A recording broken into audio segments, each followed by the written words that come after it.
Gadis kecil itu jelas tahu bahwa penculik sudah masuk ke rumah. Tapi dia tidak memberitahu ayahnya. Bahkan wajahnya tidak menunjukkan sedikit pun rasa takut. Akibatnya, dalam detik berikutnya, dia ditangkap. Penculik memberikan satu suntikan obat penenang. Lalu dimasukkan ke dalam koper dan dibawa pergi. Tanpa mereka sadari, yang mereka bawa bukanlah seorang anak domba. Setelah penculik membawa gadis kecil itu ke sebuah kastil tua yang terbengkalai, Xiao Mei segera ingin mencari tahu siapa gadis itu. Namun ketika dia melihat ekspresi Abi yang menyedihkan, dia mulai merasa tidak tega.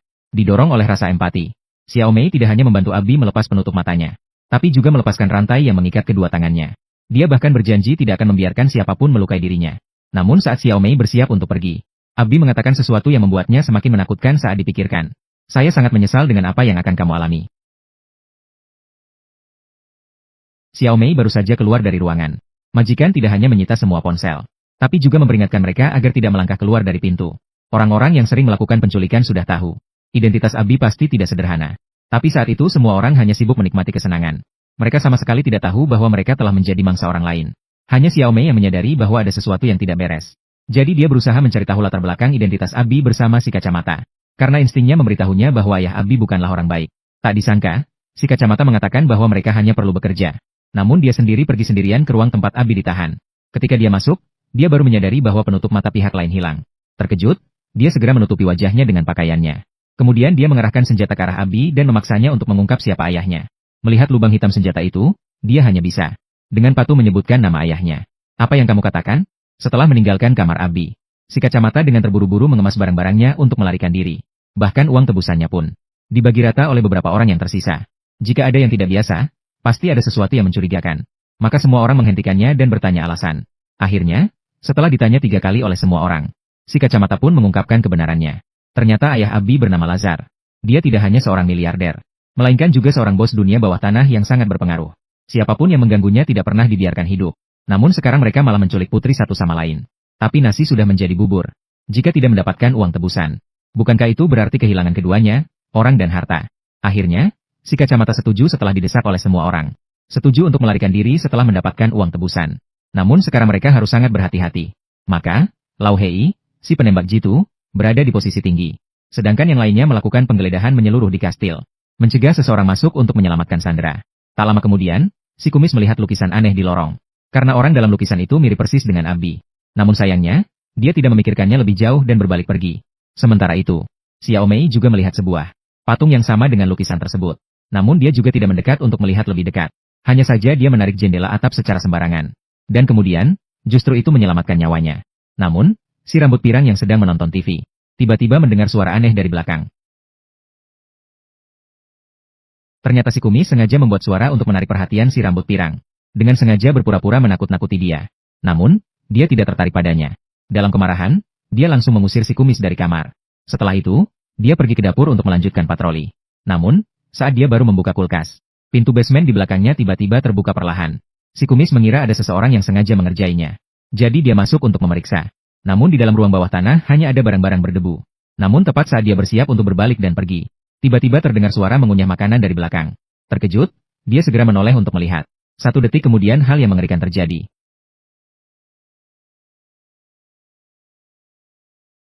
Mendengar suara teriakan, si rambut pirang segera datang untuk memeriksa. Namun sosok si kacamata telah menghilang. Melihat ruang bawah tanah yang gelap membuat punggungnya merinding. Jadi dia segera meninggalkan tempat yang penuh dengan bahaya yang tidak diketahui ini. Namun, begitu dia tiba di dapur, dia melihat si kumis duduk di kursi. Si rambut pirang mengira ini adalah sebuah lelucon dari mereka. Jadi dia mendekat dan menendang kursinya. Dia tidak menyangka detik berikutnya dia akan memiliki sebuah kepala di pelukannya. Semua orang tertarik datang karena teriakan kerasnya. Melihat luka-luka yang tidak beraturan di depannya, mereka percaya pasti ada tangan BTS yang masuk ke kastil kuno.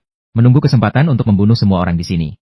Sekarang bukan masalah apakah bisa mendapatkan beras atau tidak, melainkan bagaimana cara untuk menyelamatkan nyawa. Maka mereka memutuskan untuk segera meninggalkan tempat mematikan ini. Namun, saat mereka membuka pintu, mereka baru menyadari pintu besi di luar sudah terkunci rapat. Meskipun Lau Hei mengerahkan tenaga sekuat tenaga, namun tetap saja tidak bisa membukanya. Sementara ada yang tidak percaya hal buruk memaksa Lau Hei untuk mundur dan berlari.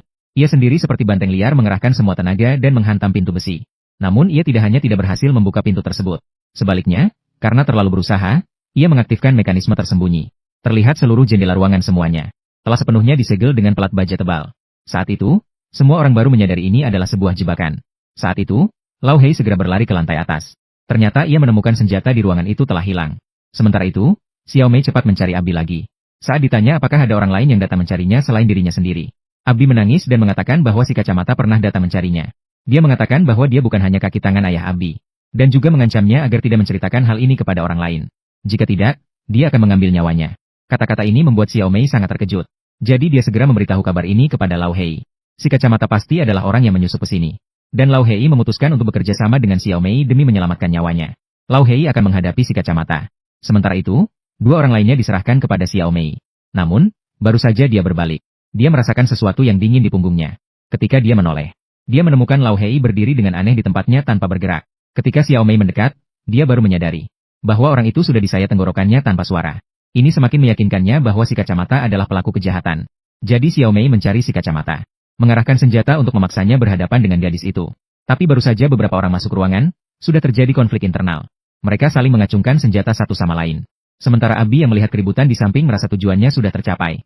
Dia juga tidak perlu berpura-pura kasihan lagi. Dia pertama-tama dengan mudah melepaskan borgolnya. Kemudian dia melompat dan menari balet yang indah. Ketika dia mengangkat tangannya, dia tiba-tiba berubah menjadi vampir yang menakutkan. Dia langsung menyerang Dai yang ada di samping.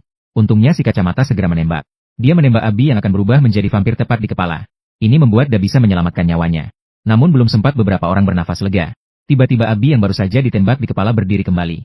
Di bawah tatapan takut dari semua orang. Dia hanya mengusap dahi dengan santai. Luka di kepalanya pun seketika menghilang.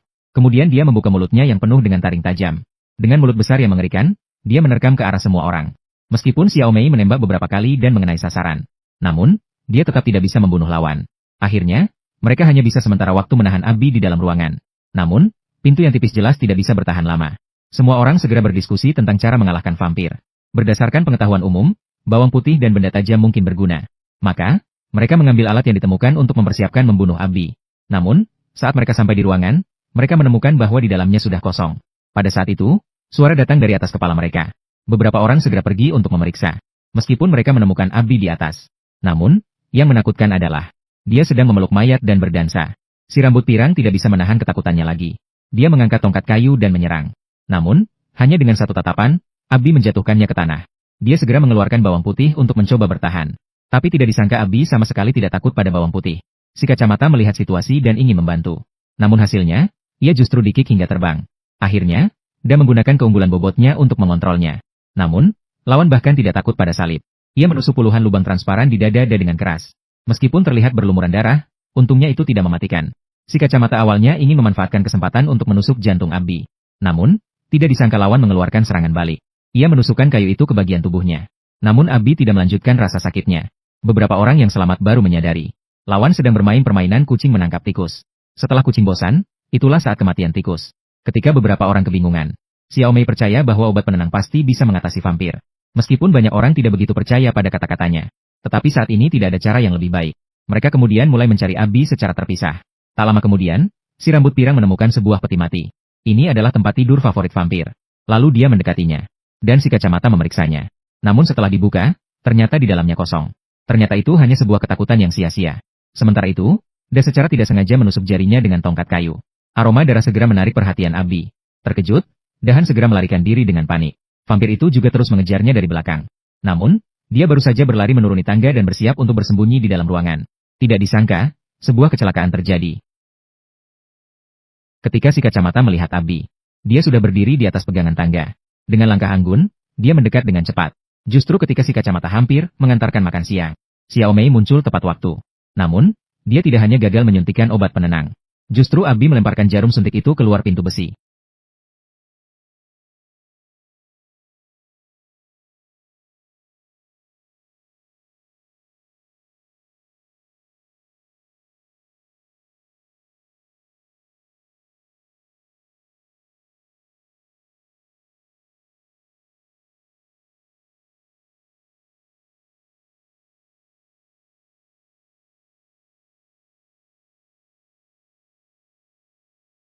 Justru Abi melemparkan jarum suntik itu keluar pintu besi.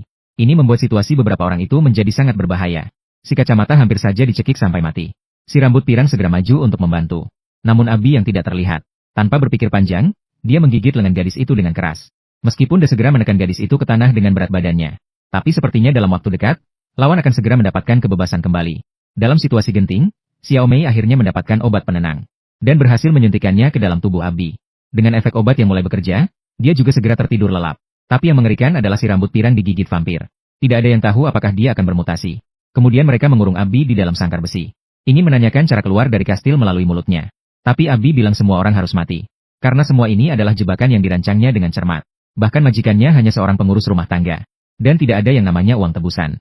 Melihat bahwa dia tidak mendapatkan petunjuk berguna dari sini, maka Xiao Mei meminta si kacamata menjaga Abi. Dia sendiri membawa yang lainnya untuk terus mencari jalan keluar. Tapi mereka baru saja pergi.